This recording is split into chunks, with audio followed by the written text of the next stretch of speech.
all religions point to the same garden. The idea being love your neighbor as yourself is the same method or path to get to the same idea.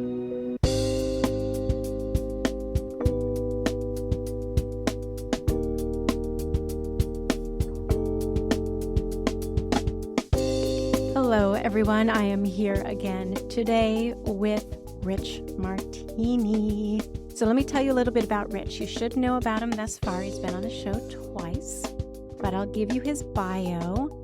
But before I give you his bio, we were going to go in one direction. We were going to be talking about his book, The Greatest Story Never Told, as told by Jesus and those who knew him. And there is so much there, which is why he will be a recurring guest on season 3. So monthly, we're going to have an opportunity to connect with him and his book. But before we get started, even with his bio, I want to give a shout out and a dedication to someone who is not here with us. She is still on the planet. She just gave birth. She is the behind the scenes magician, my dear friend, the assistant to the show. That name is much too diminutive for her power and her influence, my dear friend Courtney. So we love you, Courtney. I love you, Courtney. Know that you are missed. Take care of yourself and that little boy Jameson, and we all love you. Congratulations! Yes. So who is Rich Martini? Well, in his own words, he says, I am a writer/director of theatrical motion pictures. I've written and or directed 8 feature films, including Limit Up and You Can't Hurry Love. I've written 10 best-selling books, Kindle in their genre, about the research of what people say under hypnosis about the afterlife, and recently books with the help of a medium talking directly to folks no longer on the planet. I've written an unproduced miniseries for HBO, The Domenicis, scripts for major film studios, including David Kirkpatrick, who generously agreed to write the foreword to the aforementioned book about Jesus after nudging me into writing the book. Worked for Robert Town, think Chinatown, Philip Noyce, Salt. It's not like I'm seeking this line of investigation, he says, when we start talking about the stories of Jesus. He says it literally fell into my lap. But Rich also offered to do something quite unexpected, and I said, life is weird and unexpected. Let's follow it. So I'm going to hand it over to you. And thank you once again for being on our show. Well, thank you so much, Kristen. It's such a treat to talk to you. I'm bereft to hear that you were in the Santa Monica neighborhood recently, and I didn't get a chance to have coffee with you, but it's probably for your benefit, because I tend to talk and trap people in coffee shops in Santa Monica for days at a time. Well, let's just talk a little bit about this book to begin with. And that is, it came from, because it was a couple of talks in a coffee shop in Santa Monica. I mean, one of which was a fellow from India was over in LA visiting some family members, and he reached out to me, and he had heard me talking on perhaps a podcast. It might have been, I don't remember how he found me, but he had a recurring dream about Jesus. And he wanted to ask me, because on the flip side, there is a woman who had an experience during a past life regression where she felt like she saw Jesus and heard him speak, et cetera, et cetera.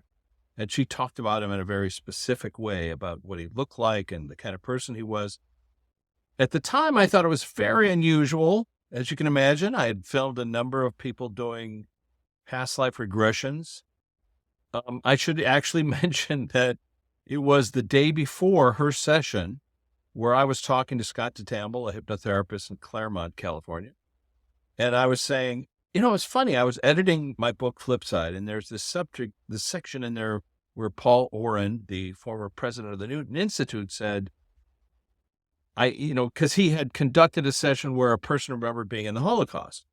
And I wondered, do hypnotherapists hear from a lot of people who remembered lifetimes like that?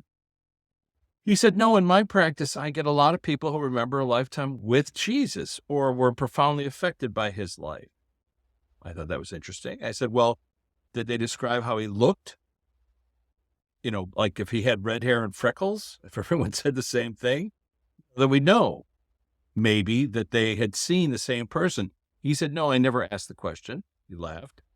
And now I'm telling this to Scott over the phone. And the next day I film a session with a friend of mine whose mom had passed away. She was quite distraught. I suggested that maybe hypnotherapy would help her to access her mom. And so we did, and she did. But in the course of the conversation, Scott said, let's go back to an earlier lifetime that has some significance to this lifetime. And she said, okay, I'm in Jerusalem and it's the year 18. And Scott said, is this 18 something or something 18? And she said, I'm just getting 18. So I grabbed a Post-it note and wrote, ask her if she met Jesus. Because, Jerusalem in the year 18, maybe. So Scott, took his time to get around to the question. He said, have you ever been in public and heard people speak? And she said, I'm standing 10 feet from Jesus. And then Scott asked her, well, what does he look like? What color is his hair? What does his face look like? What color are his eyes? Those kinds of very specific details. I just thought it was so oddly coincidental that the night before we've been talking about this, and now here's this friend who was not religious. She collected crosses, though, for some reason, her whole life. But she saw him speak. She didn't see him on the cross or any of that stuff, but that's what was her memory. Anyway, and from that point, I started getting a lot of people reaching out to me and saying, I have this recurring dream. And so this fellow from India in a coffee shop in Santa Monica recalling being there at the event. And so I started to have like a list of questions that I would ask. Very simple questions. What does he look like? Is he tall? Is he short? What's he wearing? What color are his eyes?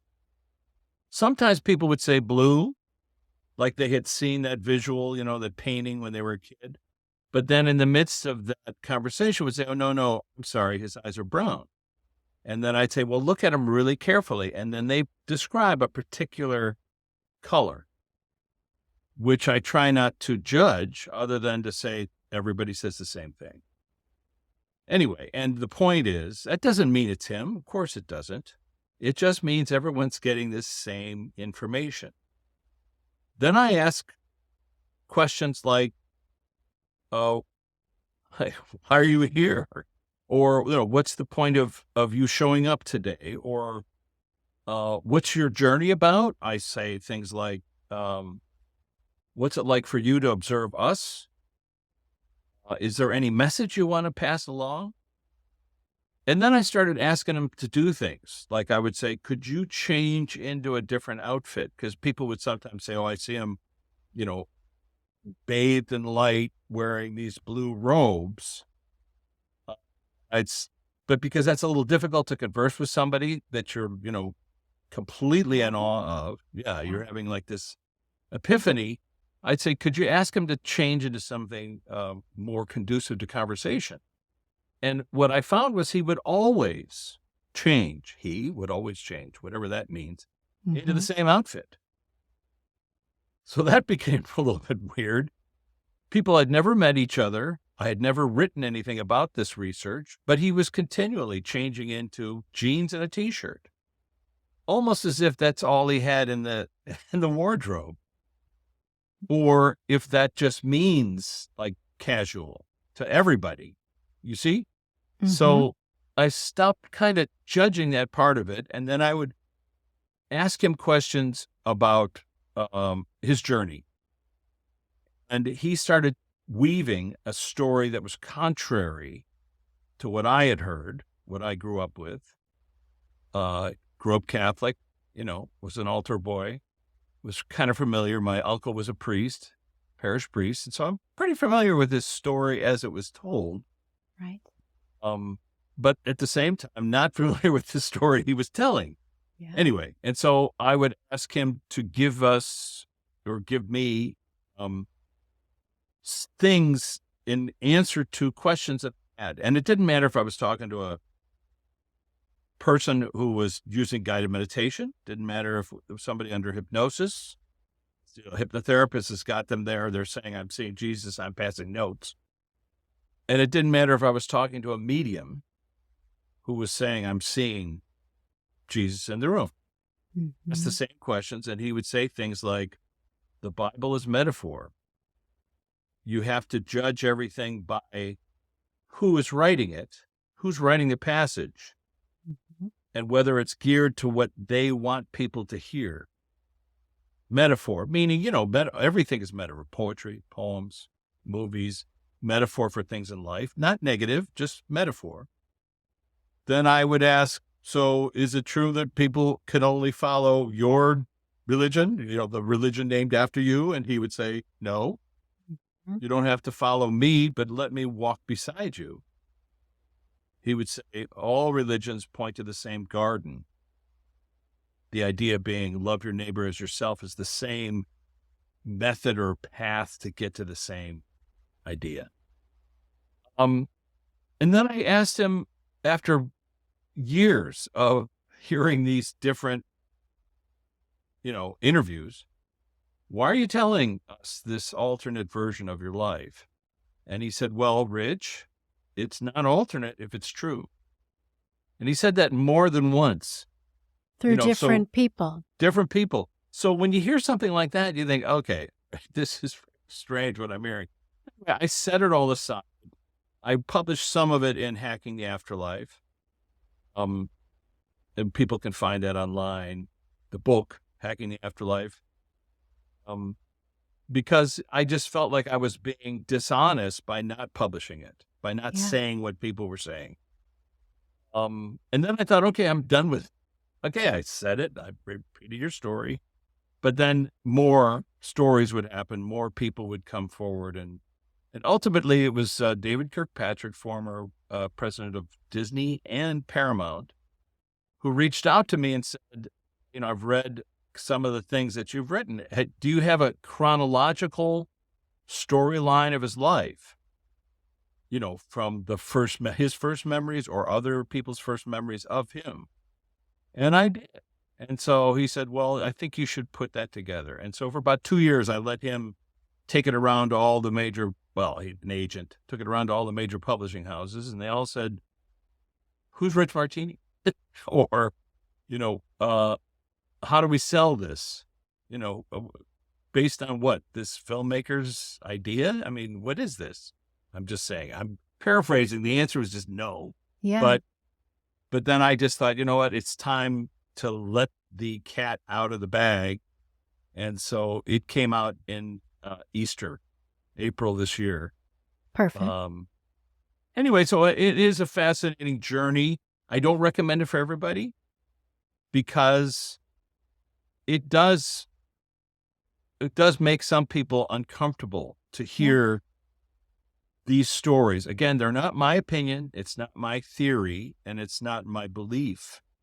I'm reporting as best as I can as a filmmaker, filming somebody, asking them questions, and then using the transcripts to tell that story. So it kind of goes A, B, C, D, E, F, G. And the book ends with a very unusual interview I did with Jamie Butler.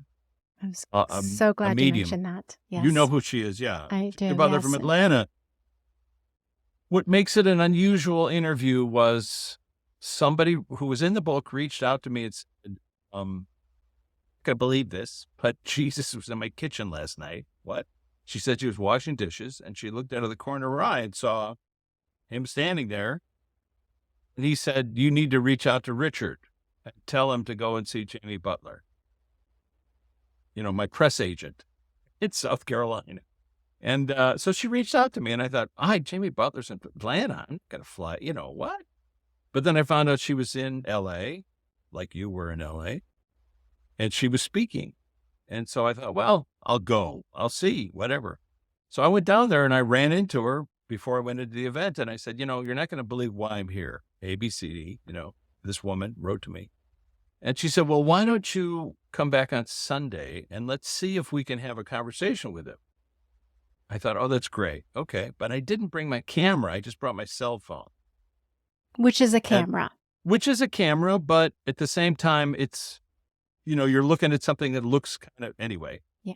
Sure enough, the way it worked out is she brought in somebody that she channels, a woman named Grace, who is a Victorian woman. I didn't know that this was her process. And Grace handles her sort of high profile interviews. Let's call it that. It doesn't get more high profile than this. It doesn't. And so for the next 2 or 3 hours, she just channeled what he had to say. And he started by saying, Richard, I'd like to thank you for, including this conversation and what you're doing. And I'd like to say the following. And he ended up speaking for about an hour, let's say, that I filmed on my cell phone. But I had set it aside because the book Hacking the Afterlife had already come out. I was like, oh, that was weird. Mm-hmm. But now here I was putting it together and I realized, oh my gosh, everything he said through her is echoed throughout this book. So the book ends with this interview with Jesus through Grace via Jamie Butler. And it's profound stuff about health Extremely. and wealth and, traipsing through life and beauty and, Yes. the Bible and stuff to examine. Yes. Yeah. So- So moving. So moving. I encourage people also to go to Channeling Eric, ERIK, where they can find an interview where Jamie Butler and Lisa, and I can't remember her. Lisa last name. Medhus, yeah. Yes, Eric's yes. mom. Eric's mom, where they're having a conversation, and you mention this in the book, where it is recorded, and there is a moment where there is a bit of audio that is unexpected. And it blew my mind. And let me just explain the sort of odd coincidence of how it happened. Can we pause for 1 second? Of course. You guys, I'm live. So could you keep it down, please? Liv? I'm live. Okay. Sorry. No worries. We all have lives. Okay. 3, 2, 1. So let me tell you the story of how I met Dr. Medhus. It was kind of unusual. I was at the LA Film Festival. I didn't know she was going to be there. She had her book, My Life After Death, by her son, who had passed away. I heard her talk about it, and I went up to her afterwards, and I was like, and she was talking about her website, Channeling Eric. And I said, boy, you guys should interview someone like Amelia Earhart. I had spent like 30 years researching her. And she said, we're talking to her Tuesday. So I said, well, would you do me a favor and show me the questions? Send me the questions. And they were like the Wikipedia questions you'd have. And so I gave her very specific questions, what to ask her, based on my research, stuff Nice. people don't know. And so that was fascinating. They did that. They filmed that interview. They used my questions. Good. The questions are mind-bending. And then as a result of that, I looked up the website to see, like, well, who else have you interviewed? And I saw an interview with Jesus. So, and that had just happened. And so I'm listening to it, and through my headset, I hear voices whispering in the background. So I reached out to her and I said, where do you record? Was there somebody in the room talking? Because you can hear people talking. She said, Yeah. no, it's completely silent. She reached out to Jamie. Jamie said the same thing. So I took the sound and slowed it down because it was hard to hear what they were whispering, two people whispering. Slowed it down. I sped it up. There's a phenomenon in science where if you scramble a sentence and then play it for somebody, most people can't understand it. But once your ear does understand it, you can't unhear it. So I slowed it down. I sped it up, and it turns out that at 1.5 times the normal recording, you can hear someone clearly saying, why don't you talk about selflessness? And then the response is, we've already talked about selflessness. You wouldn't hear it if you didn't have context for it. And then there's also this moment where I think Dr. Meadows asks, so have you reincarnated? And you clearly hear a person say yes on the audio. And Mm-hmm. then Jamie's listening and she goes, he says yes. So Mm-hmm. I sent that to her. And she was, anyway, so they posted that. And so you can actually listen to it and see it, and et cetera, et cetera. You know, Yes. are we saying that Jesus is talking on the tape? I mean, look, that's the headline. Mm-hmm. Have I asked him if that's him talking on the tape? He said yes. So what can I say other than you can hear clearly someone whispering, but recorded at a different speed, which is physically impossible to do. You know, we're recording our sound at this rate. It would be to have somebody else standing behind me and talking at a faster rate. You know, you see? So that's what I makes it see. sort of uncanny and Yes. interesting. Yes. Well, I love it. There's so much. Again, I was saying this to you before we started recording, but the book I found so captivating. It was hard to put it down, and I got to listen to your audio, and my Saturdays were filled with these stories. Whether I was working out or walking or driving, it was like, oh man, now I have to get back to my life. But because people had such different religious and spiritual and cultural backgrounds, recurrently saying very, very similar, if not the same things. And the stories really were about remembering to love. There's so much more detail and people going back in past lives and actually witnessing the crucifixion. And then this other story that next time we meet, I hope to unravel and reveal about a very alternate story of the life of Jesus.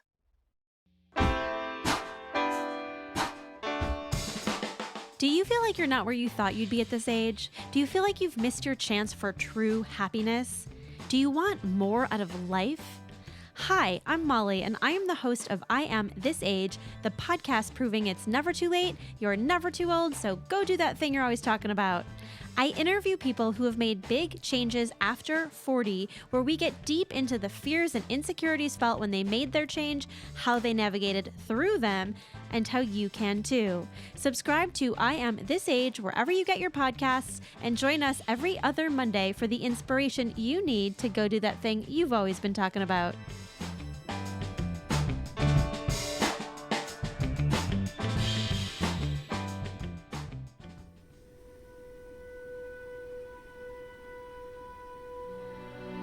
Lots of details that I'm hoping you can share. But prior to us coming on, I'm actually, right now I don't feel nervous in my body. If I let myself go there, I do. But you extended an offer. I did. Let's All right, go. so let's do, I'll tell you what, let's just do a guided meditation. Okay. And, for everybody listening in, if you're driving your car while you're listening to this, do not follow my instructions. But if you're sitting at home in a chair, you can follow this guided meditation. Anybody can. It's just very simple. I'm a filmmaker. I'm not a psychologist. I'm not a meditation expert. However, I have learned meditation techniques from Robert Thurman, Uma's dad. When we were in Tibet and India, I would listen to his version of a guided meditation. And so then I was filming these people talking about the afterlife or talking about visiting counselors or talking about whatever. And I realized I could ask those same questions and not go through the preamble of preparation. However, being said, for those who are debating whether to do a guided meditation to talk to the afterlife or their loved ones or whatever, I highly recommend hypnotherapy, because in the 4 to 6 hours that it takes for a Newton Institute trained hypnotherapist, the resonance is much stronger because it stays with them. Because I've done this guided meditation with people, and then I ask them, a year later, what do you remember? And they go, nothing. So, but I thought, well, let's just see where we can go. Let's see if I can ask Kristen some questions about visiting with her teachers and her guides and see who might want to come by and chat with her. It could be, and they could say no. Sometimes they do. They go, no, Okay. sorry, this isn't the right venue. Okay. Especially if they don't know me. but some of them Yeah. do. All right. So here's my simple, easy I know what you're going to way say. to talk you into another world. So, Kristen, I just want you to picture yourself in a boat on a river. And can you do that? Hmm. Okay. So tell me, what does the boat look like? I caught like a Mark Twain steamboat Oh, like on a the paddle wheel. Mississippi. Yeah. Okay. Yeah, like a paddle wheel. Have you ever seen a paddle wheel live or front? Only in the movies. Only in the movies. Okay. And I'm going to ask you some questions about this paddle wheel boat. When you're looking at it, where are you? Are you in the front or the back? Well, right now, as I'm looking at it, I'm actually as if I'm on the shore looking at it, but you asked me to picture myself on a boat on a river. So now I'm on sort of, and I'm not a boat person, so I don't even know the terminology. I'm in the front of the The boat, front of the on the boat. top, Front of the paddle wheel boat or another boat looking at that boat? uh, front of the paddle wheel boat. Okay. It's allowed. It's your boat. So, but I mean, if we were going to walk around the deck of the boat, would we see a name? And if we would, whatever comes to mind, don't try to judge it. It's not that important. But do you see a name of a boat? Well, I'm judging it, but it said Carnival because that goes to Carnival Cruises, but that's what came up. Okay, well, Carnival. Let's not judge it. I mean, there could have been a paddle wheel boat. That's the great thing about boats. When you find out the name of the boat, boats are all registered somewhere. Okay. And when I ask you a date and whatever the date comes to mind, try not to judge that. What's a date that pops into your head? I'm judging it, but you told me not to. 1876. 1876. Let's not judge it. Everyone's out there with Judge it. their computer looking up Carnival boat, 1876. And what state are we in? Are we in the United States? Are we somewhere else? Where else? Were you nodding? Yes, in the United States. Yeah, And what we're in the state are we in, if we could call it a state? somewhere in the South. Somewhere in the South. We've got a Mississippi. few. Mississippi. All right. The mighty Miss and the Mississippi. All right, very good. And the reason isn't not to say that this is real, but this is what's coming to you. It's to allow that. All right. So you're on the deck of this paddle wheel, and let's invite somebody. Oh, but what does the river look like? Is it big? Is it wide? Is it narrow? It's big and it's wide and it's kind of murky and muddy. Murky and muddy. And when you look to the shore, do you see trees or what do you see on the shore? Docks? Yeah, I see more docks and everything's kind of gray and brown. Okay. Yeah, it's kind of an Very good. overcast day. All right, very good. And so let's slow down the wheel because I don't want you to be floating away into somewhere we don't want to be. Let's just, the wheel is going slow or whatever. And I want to invite someone to come and sit with us. And let's just pretend we're sitting on a bench up on the deck front of the boat. And across from you is another bench. And just invite somebody. Could be your guide, could be a friend. And what comes to mind? Male, female, a light? A woman, and she's wearing kind of Victorian garb. Okay, very good. And she's dressed appropriately. Is this woman look familiar to you? Have you seen her before? No, I've never seen her. Okay, so very good. How far away is she from you? About 4 feet. About 4 feet. Okay, very good. First things first, let me thank her for coming to hang out with us. And I'm going to ask her some questions. Let me see first. Is it okay if I ask her questions? She can nod, shrug, or shake her head. Yeah. Okay, She's very nice. Yeah, she's very nice. And what's a first name that we can use to converse with her? I heard Thelma. Very good. Thelma, that's fine. Nice to meet you, Thelma. Thank you for allowing us to have this conversation. Thelma, let me ask you, are you familiar with my work? Yes. Okay, very good. What's your opinion of it? She says it's lovely. Okay, very good. The reason I ask that is because it allows me to know what questions to ask. Thelma, So you know what I'm going to ask next because you're familiar with my work.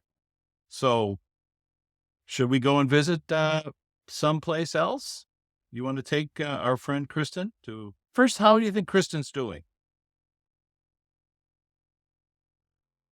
She says she's proud. She's proud. Yeah. So you approve of what she's doing, and you're proud. And let me ask you: Did you plan for us to have this conversation, or is this like a coincidence? This is a coincidence. Okay, very good. Thank you. Um, so what would you like to show our friend Kristen? I now see a I don't know if I'm making this up or not, but I'm just going to go with whatever's coming up. I now see a grove. Okay. Like I say, try not to judge it. Okay, 'cause I'm trying really hard. we can always look at it later, right? We can judge it later. Yeah. We can go, oh my God, I was watching a TV show called The Grove. No. Yeah. So let's just allow it's a grove. Okay. And so kind of describe the grove. Are there fauna, flora? What's around? Yes. There's fauna, there's flora, there are stone benches in a circle, and the ground is dusty and dirty, but it's shady, although there are beams of sunlight Beautiful. coming in. And let me ask you to go up to the nearest tree and just put your hand on the tree. What does it feel like when you do that? It's redwood, and it's kind of fibrous and peely. Peely? Okay. And do you sense any sentience or being associated with this tree that you have your hand on? Oh yeah. Is it a male or a female or neither or both? It's neither and both.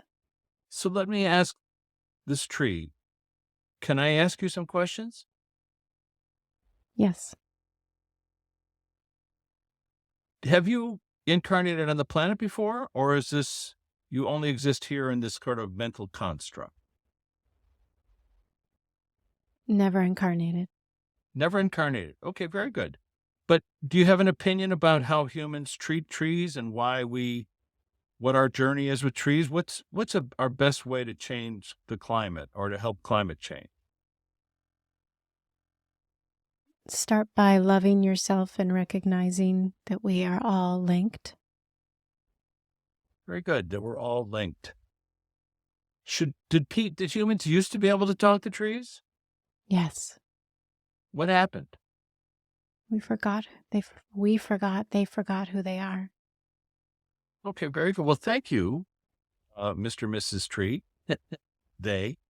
I appreciate that. And please step in if you have something to say or while we continue our conversation.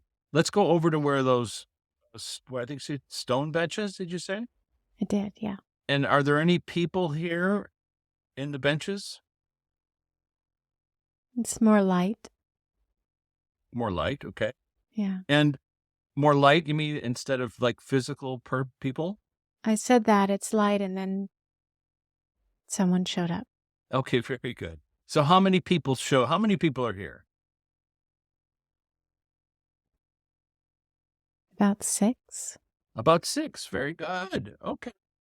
Is Thelma here as well? She's kind of off to the side. Okay, very good. Thank you, Thelma. We appreciate you hanging around to observe what we're doing today. So I want you to go to the first person on the far left how are they arrayed, by the way? Are they in behind these stone benches or on them or what? Well, they're either seated or it's just light kind of hovering above the benches. Okay, very good. And go to the furthest left, light. And let's ask, is it okay if I ask you some questions? Yes. Would you manifest as a person so that we can have a conversation? And do you see a male or a female? A male. About how old? Maybe about 45. And please describe what color hair, eyes, clothing. He kind of looks Greek. He's got those really chiseled features.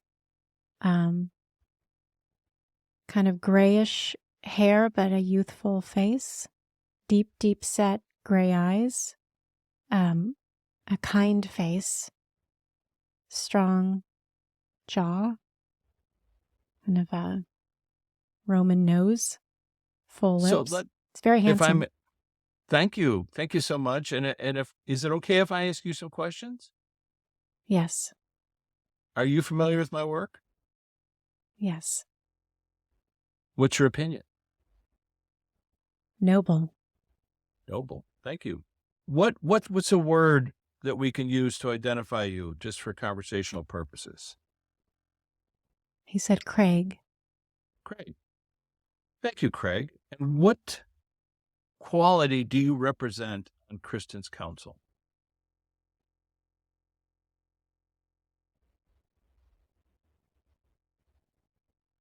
Wisdom and discernment. Wisdom and discernment. May I ask you, what's the difference between wisdom and knowledge? He said knowledge is knowledge can be cheap, transactional. Wisdom is earned, embodied. Beautiful. Thank you. Craig, how do you think our friend Kristen is doing? She's learning. She forgot a lot and she set the bar high. Very good. Set the bar high for herself. Yes. And so you approve of her, what she's doing now, for example, talking to people out in the world and helping them, healing them. It's the way she heals herself too. Oh, beautiful. Thank you for sharing that. Craig, could you introduce us to the person on your left?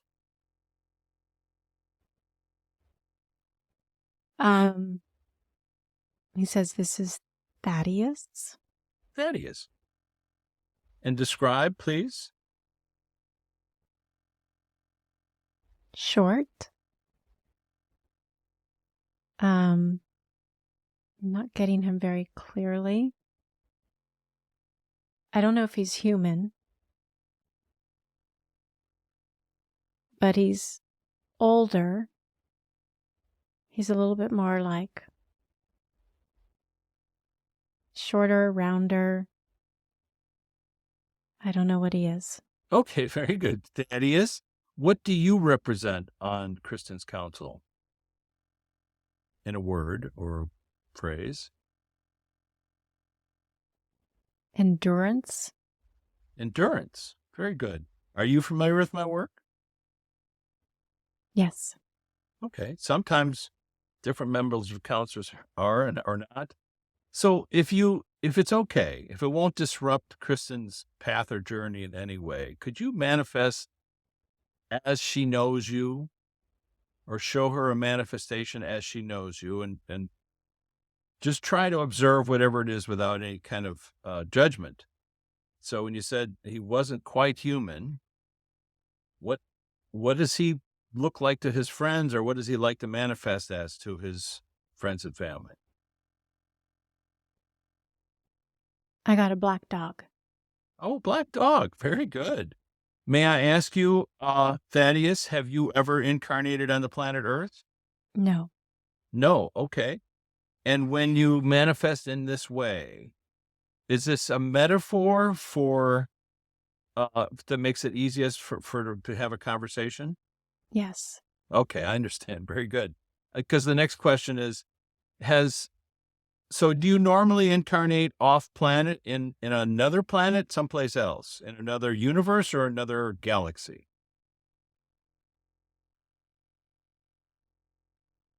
Another universe. Another universe. Let me ask you this. Has Kristen ever incarnated on this planet where you have? No. No, she is not. Okay. Just a question to ask. we could go into details about what that planet might look like, et cetera, et cetera. But more importantly, when you manifest as a dog, is that to remind us that we can communicate with dogs, that they're sentient? It reminds us again of love and loyalty and steadfast family. Wow. And endurance as well, I imagine. Yeah, well, which goes with that. Like the dog isn't going to quit. It's like unconditionally loyal. Unconditionally loyal. That's beautiful. I've never heard it put that way. And in terms of Kristen's journey, how is endurance important for her?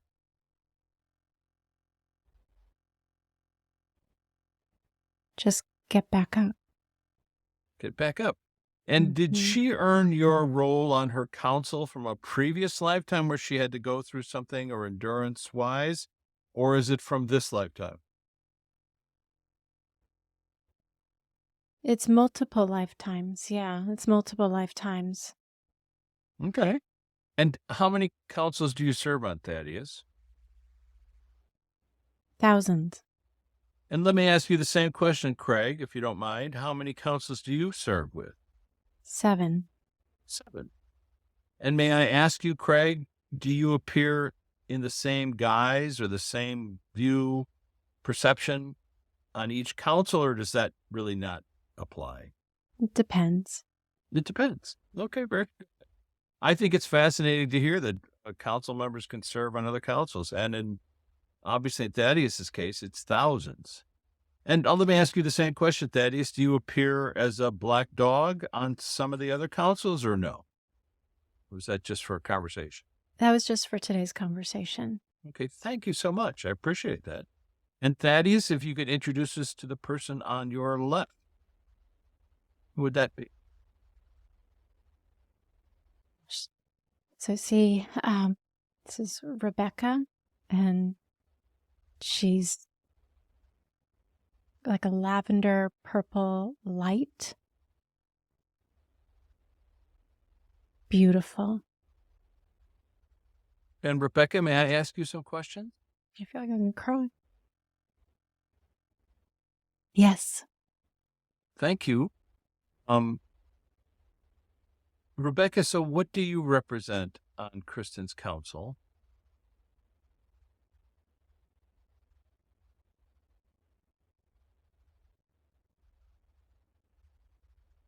It's like ever something, ever loving, everlasting.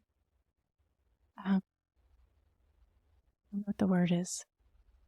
Everlasting love, or more about love? Like Yeah. unconditional love beyond measure? It's bigger. It's bigger. Very good. Thank you for sharing that. I understand the emotion. Can you manifest as a person just to help Kristen with their visual? What did she look like to you?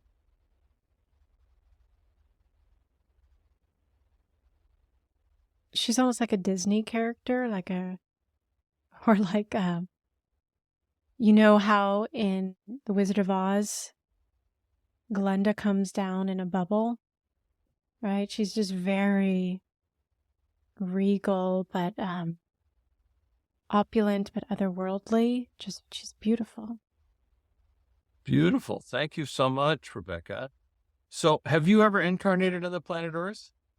No. No. And are you familiar with my work? Yes. Have we ever spoken before?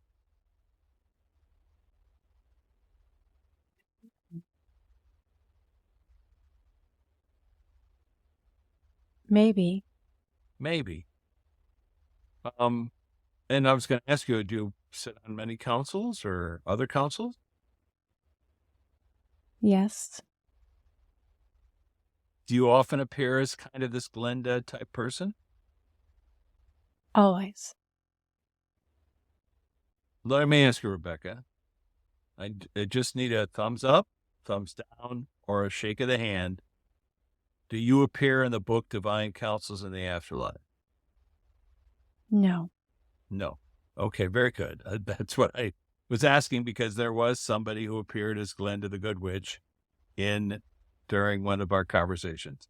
So of course, the question would be like, is this you? So obviously, so let me ask you about that. This iconic image of a good witch, let's just say the fairy godmother type person. Is this something that comes from our collective unconscious? Is this something that humans sort of have as a mythological construct? Or do you look like this to all your friends? I look like this to all my friends. Okay, very good.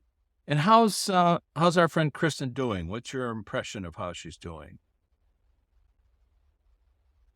She's precious. She's precious. And Precious. That's yeah. beautiful. And what's a way or a method for Kristen or anybody, let's say, to access you? So let's say Kristen's having a day or whatever, she's thinking about this conversation. What would be a way for her to access that lavender light?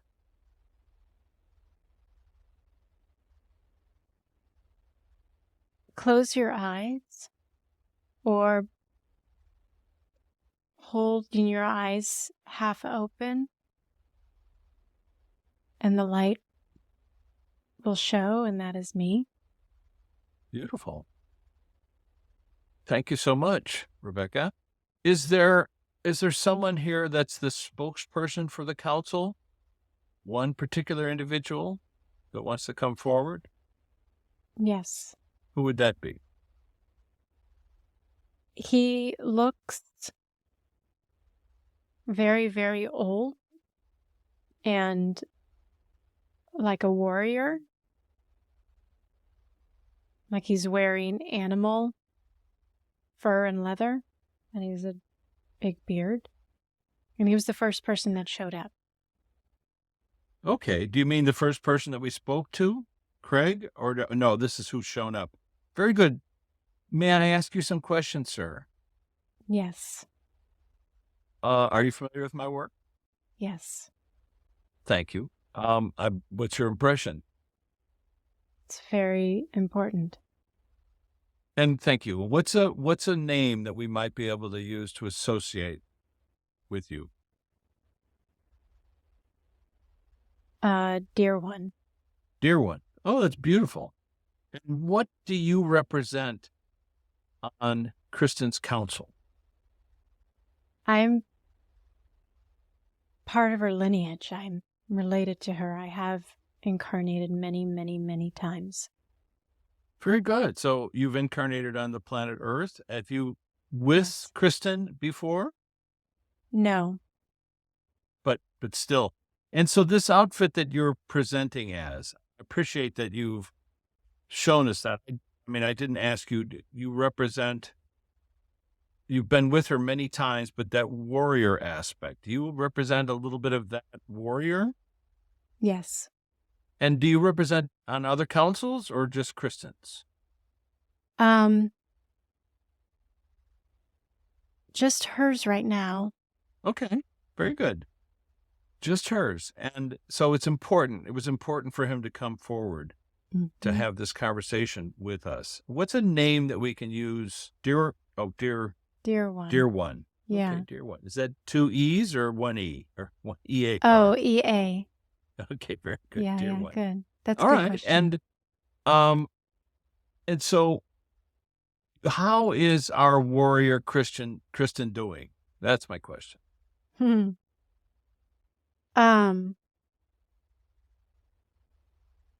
She is a quiet fighter. She's claiming her strength. And what would be a way for people I'm sorry, go ahead. No, go ahead.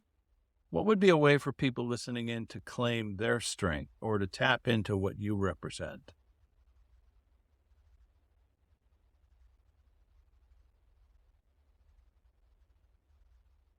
There is injustice all around. Don't sacrifice your honor.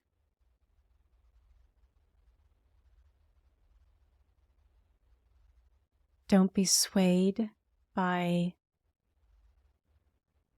mirages and illusions. Have dignity.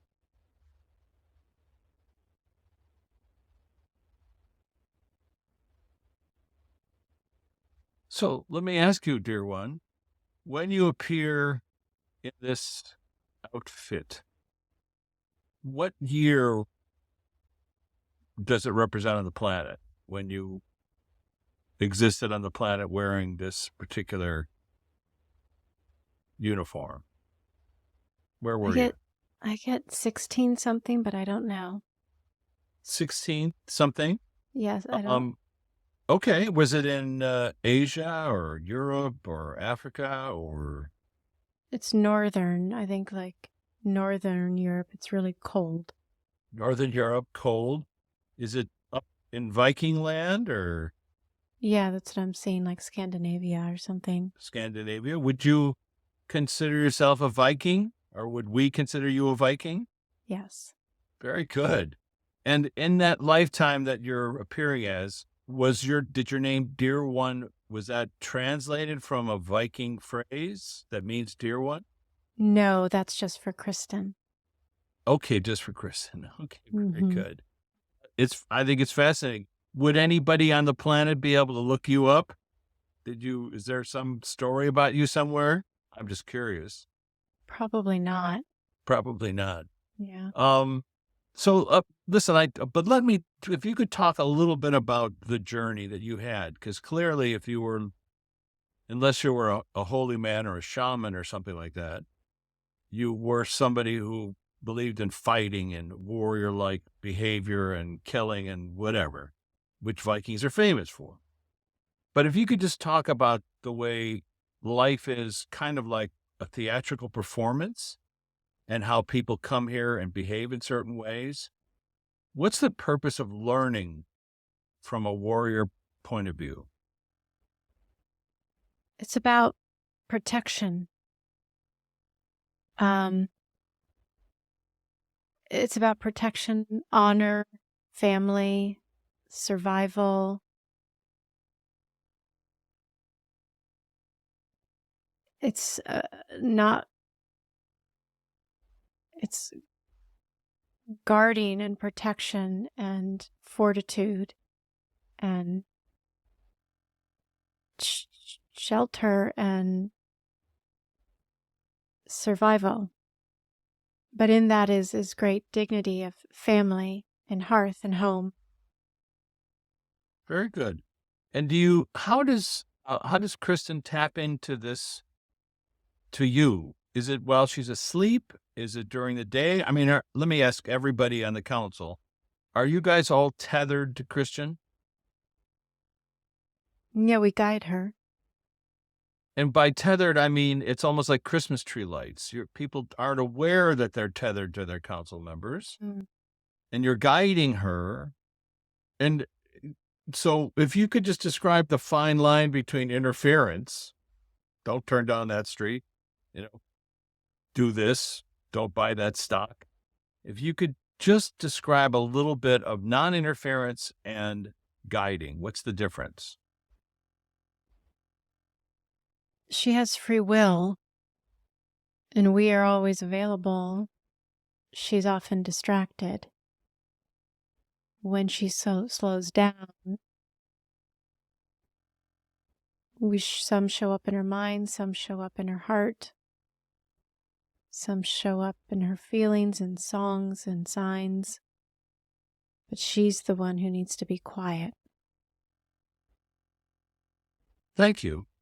And if you can just describe that process a little bit. We've heard this before, this thing of being quiet, of slowing down the frequency or turning off the cacophony.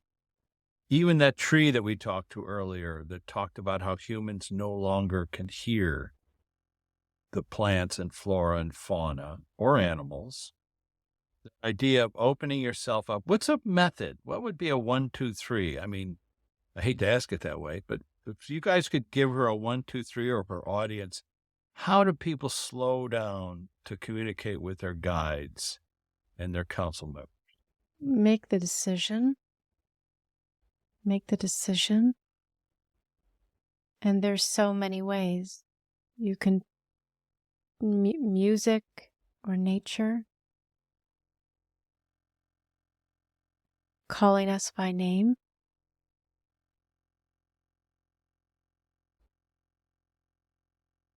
It doesn't take long. And let me ask you, as simple as this method is of me just asking Kristen questions and allowing her guide, Thelma, to take us into this grove to meet these different people. And I didn't go through everybody. Is there anybody else who wants to speak up on her behalf? No, they're good with this. I always feel like if I go through every single person of the council, then there's nobody for them to go forward with. But what's a way for Kristen to, look, she recorded it, so she can always listen to this. But how about people out there on the planet? So they have a dream where they meet their council, or even a meditation where they meet their council. And you said, like, say their name. Mm-hmm. So I guess just saying Thaddeus and Craig and Rebecca, Thelma, dear one, or counsel everybody. Go ahead. Yeah, they're saying that you don't need to know their name. You don't need to know their name, but just know that you are shrouded is the word. You're shrouded in support. So literally you're feeling you're at your wit's end. You're at the end of your rope. Mm-hmm. You call out to your guides and your council members, and even if you're not aware of who they are or what they look like, to ask them for assistance and help. We know, of course, that they can't interfere. Is that true? Why is it you can't interfere with a person's journey? Go ahead. You're shaking your head. Yeah, because we talked with her in advance. She chose this, and that would be breaking her trust. Okay. And but let me ask you this. Now, are we talking to dear one? Yes. So let me ask you, dear one. If I asked you for the lottery numbers for this Friday, and you just told me privately, would that be allowed, even though it would totally screw up my journey? No, it would never be allowed. It would never be allowed. I always like, you sure? Let's ask around the council. Is there anybody here who wants to give up with a lot? I'm kidding. You know, I like to ask that question because it usually gets a laugh from council members. Yeah, they are laughing and rolling their eyes like, we've heard this. You know, it's not easy to get a reaction from people on the flip side. So let me ask you one more question, dear one. And now this is a relativity question, because we've heard time on your side of the veil is completely not so much non-existent, but so relatively different that, let's say, 50 years feels like half an hour, or 75 years feels like a half an hour, or whatever. So is this correct in that when Kristen first came to visit you, let's say before she became Kristen, where she had her life presentation of what she was going to do, and then afterwards she comes back to visit you and has her life review, does it feel to you guys that it's like 30 minutes have gone by, or 50 minutes, or an hour? Yeah, it's nothing. It's so fast. Yeah. Well, I appreciate for you it's nothing, but for us it's like, what? So it's a little bit like watching a Netflix series. We watch, the show. Let's say it's, we go through a binge watch the entire show, beginning, middle, and end. And that's what it's like for you. Is that correct? Yeah. But I guess there's, obviously there's emotional content that's completely different than what we experience while watching a television show. However, as we know, sometimes, you end up crying while you're watching a show. What's the value of tears? Let me ask you that, dear one. What's the value of crying, if there is one? Yeah, there's absolute value of crying. You get to the essence. You get to the essence. You reveal the heart. It's an expression both of love, but you choose pain.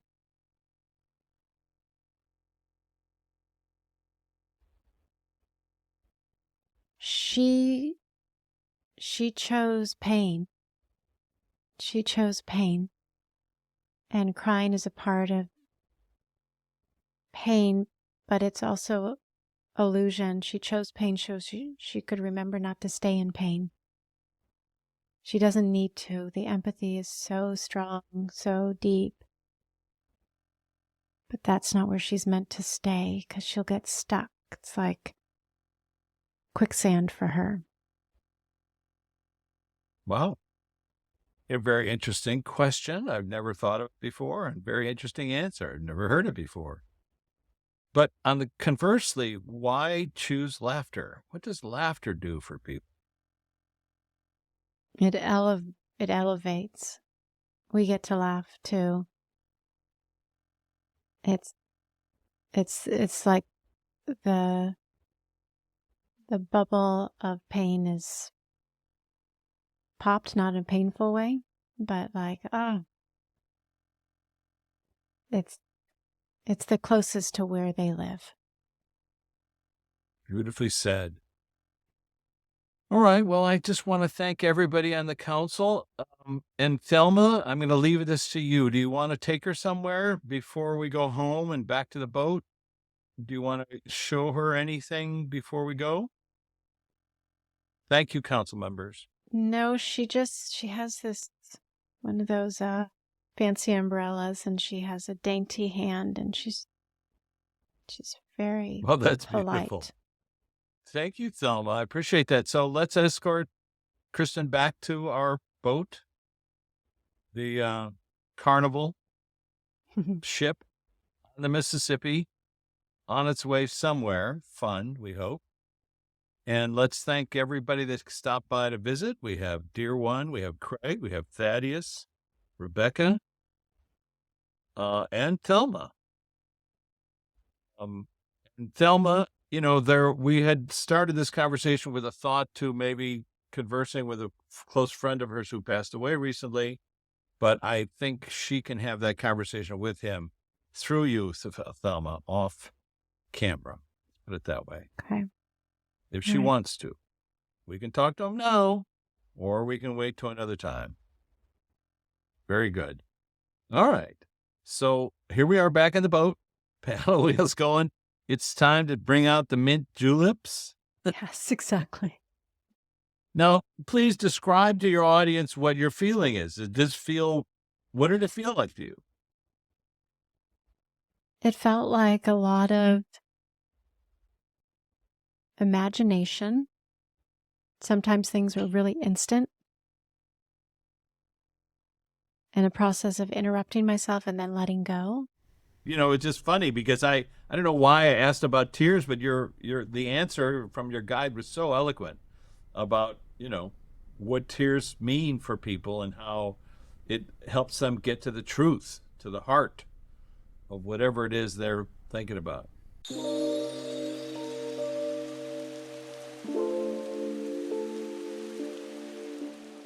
Well, that was entirely unexpected and very much a departure from our regular program.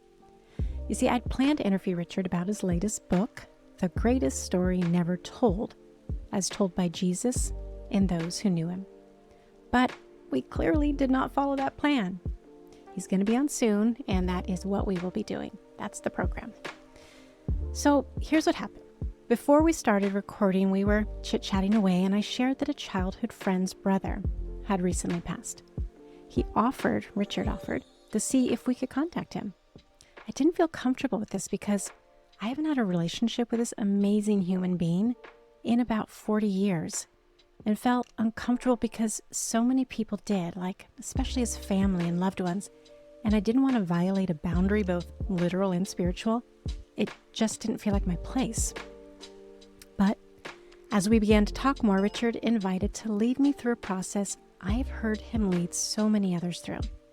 A process he shares in his many books, films, and interviews about, quote unquote, the flip side, as he calls it, the afterlife. It's especially present in his book, Divine Counsels in the Afterlife, The Flip Side Court. Again, you see, as much as I am fascinated by his process, I also admit to being quite a skeptic. So it's this skepticism that ultimately led me to say yes to his offer. My first thought was, this is never going to work for me. And it was so weird. Like, sometimes I totally felt like I was just making stuff up. But then there were also moments when answers, they just popped into my head. They didn't feel like I was making them up, but more like I just saw things or knew the response to his question without giving it any thought, like any thought at all. And it didn't feel like, I know this is weird, it didn't feel like me who was answering. And it just felt really vulnerable.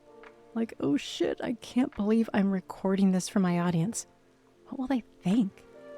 But listen, if I'm going to interview others about this topic, shouldn't I also be open to exploring it more publicly too? Putting myself in the hot seat? And so that's what I did. And I really appreciate you listening. Before the interview was over, I suddenly lost all connectivity. Sure, this happens from time to time, but I'm often told that it especially happens when spiritual energy is activated. Who knows? The believer in me says, of course that makes sense, while the skeptic comes showing up and says, no way. Here's another thing that was weird, and I get it, all of this is weird, or at least unusual. When my internet was restored, I immediately emailed Rich, and I thanked him for sharing this process with me. And then he immediately emailed me back, and he shared the following. His email said, many things, here's just one line. Carnival City Packet Company was an owner of steamships, paddle wheelboats on the Mississippi in the 19th century. And then he says, so when you heard, quote unquote, Carnival, it may be a joke that you've been on one in different time frames. To which I replied, haha, that is so wild. I saw the word carnival really clearly, but I hesitated sharing it because it seemed so hokey, like, the current Carnival cruises. I can't remember what year I said. I'll need to listen for that. And then he shot an email back, and it read 1876. That was my answer. And what's so weird again? This is the exact time frame for this historical reference. So, do with this what you like. I'm not here to try to convince anyone of anything. But in the meantime, and if you're both a skeptic and like Richard, a researcher, and like us both, someone who has in some way opened the door to the afterlife, is your garden gate open? I encourage you to picture yourself on a boat on a river and just see what happens. So once again, thank you for tuning in, and we'll see you next time on How I Made It Through.